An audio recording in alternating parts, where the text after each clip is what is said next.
What's up guys, welcome back to another video. In this video, I will show you how to buy USDT on Binance app.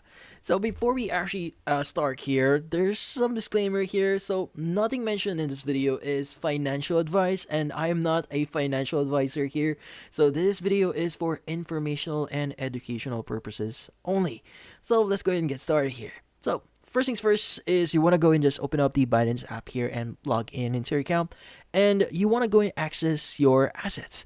Now you can actually see your assets here at the bottom right of your screen. Go and click or press on assets. Now from here, what we need to do is we want to go and choose the option that says buy. Now by the way, you can only buy crypto here if you've verified your account. So if you haven't verified your account, make sure to verify first and submit the necessary documents. But let's go and click on buy here. Now from here you have two options. We have buy with PHP or buy with PHP P2P.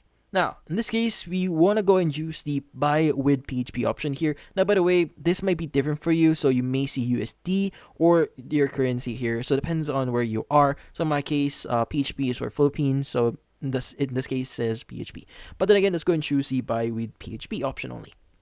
Now from here, you want to go and just specify the amount that you want to buy here. So by the way, you can go and choose the buy option here first at the very bottom. Now you can go and choose USDT, and you can also choose the pay with option here and choose whichever payment method that you want to use. So there are a lot here, like you have bank transfer, Maya, GoTime here. There's a lot here, so make sure to choose one that you have right now. So for our case, in our case, let's go and choose Gcash as an example. Click on confirm.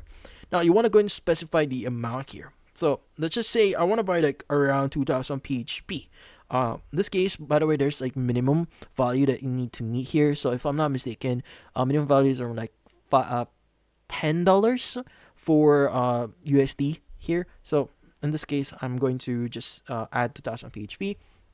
So in this case, what you need to do is you just need to click on the preview order here, and you should be able to see who you are trading with and also what you'll be paying with and which currency you're paying with. So you just need to click on the place order option here and just follow the on-screen steps in order for you to pay for that transaction. But yeah, so in this case, that's about it. So if you found this video helpful, don't forget to leave a like or maybe subscribe to our channel. Thank you for watching.